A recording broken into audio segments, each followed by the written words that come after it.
మెదక్ జిల్లా నర్సాపూర్లోని ఓ private function హాల్లో BRS party నిర్వహిస్తున్న కృతజ్ఞత సభ సమావేశంకు హాజరయ్యారు మాజీ మంత్రి సిద్దిపేట ఎమ్మెల్యే హరీష్ రావు. వీరితో పాటు ఈ కార్యక్రమంలో నర్సాపూర్ ఎమ్మెల్యే సునీత లక్ష్మారెడ్డి, మాజీ MLA Madan Reddy, Sangareddy MLA Chinta Prabhakar, forest development chairman Vanteru Pratap Reddy, మాజీ labour board chairman Devender Reddy, Gali Anil Kumar, Singaipalli Gopi, Kasala Buchi Reddy తదితర నాయకులు కార్యకర్తలు భారీగా పాల్గొన్నారు.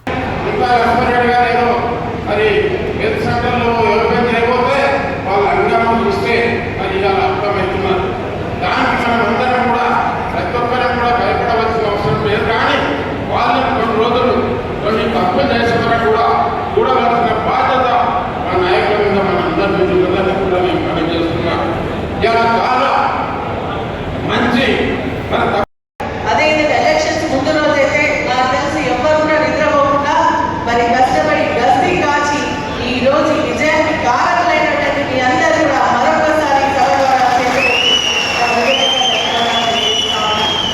నిజంగా మొదట్లో కొంత ఇబ్బంది అయింది, ఎందుకంటే సమన్వయ లోపం అయింది.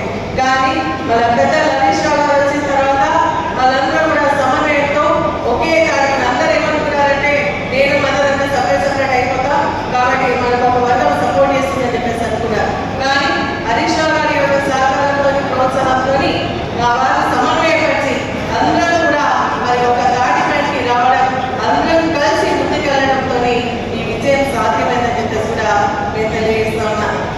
ముఖ్యమైన పాత్ర నేను అన్వేషణకు పార్టీలో చేరే కన్నా ముందు రోజు రాత్రి ఇంటికి పిలిపిస్తే నేను వెళ్ళిన సుమారుగా 1 గంట వరకు కూడా వారు ప్రతి నియోజకవర్గంలో రిపోర్ట్ తీసుకుంటూ ప్రతి వ్యక్తి పేరు మాట్లాడుతూ ఉన్నారు. ఆ మండల పార్టీ ప్రెసిడెంట్ అక్కడ యాక్టివ్ లేవు, ఆ మండల పార్టీ ప్రెసిడెంట్ ఇంట్లో లేదు, ఆరోగ్యం బాగాలేదట, ఒకసారి వెళ్ళి చూసినట్టు అని రాత్రి 1 గంట 20 నిమిషాలు కూడా వారు అలసిపోకుండా ప్రతి నియోజకవర్గం గురించి మాట్లాడుతూ ఈ రోజు మన నర్సాపూర్లో విజయానికి అది ఒక ముఖ్యమైన కారణమని నేను అనుకుంటా ఉన్నాను.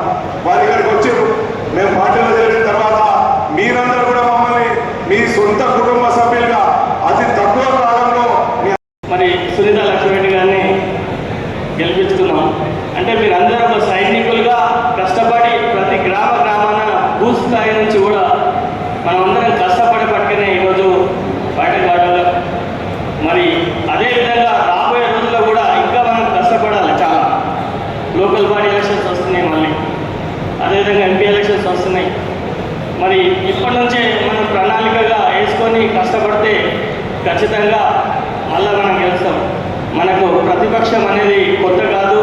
మీరు చూసిన గతంలో తెలంగాణ మదన్ రెడ్డి గారు చెప్పారు, మేమందరం కూడా మీకోసం నిలబడ్డాం. ఏ కార్యకర్త కూడా మానసిక స్థైర్యాన్ని కోల్పోవాల్సిన అవసరం లేదు. సరే, ఒక చిన్న స్పీడ్ బ్రేకర్. మనకు నరసాపూర్లో గెలిచిన పార్టీ గెలవకపోయానికి కొంత బాధ ఉంటుంది. ఇది ఒక స్పీడ్ బ్రేకర్ లాంటిది. కొంత తాత్కాలికంగా వేగం తగ్గొచ్చు, కానీ అంతిమంగా గమ్యం చేరేది బీఆర్ఎస్ పార్టీయే. వాళ్ళ అద్భుతమైన భవిష్యత్తు కూడా మన బీఆర్ఎస్ పార్టీకే ఉంటుంది. కార్యకర్తల మీద కొంత ప్రయత్నాలు చేస్తారు అధికార పక్షం. మన మానసిక స్థైర్యాన్ని దెబ్బకొట్టాలనో, ఏదో కేసులు పెట్టాలనో, ఇబ్బందులకు గురి చేయాలనో ప్రయత్నం చేస్తుండొచ్చు. మీరెవరూ ధైర్యాన్ని కోల్పోవాల్సిన అవసరం లేదు.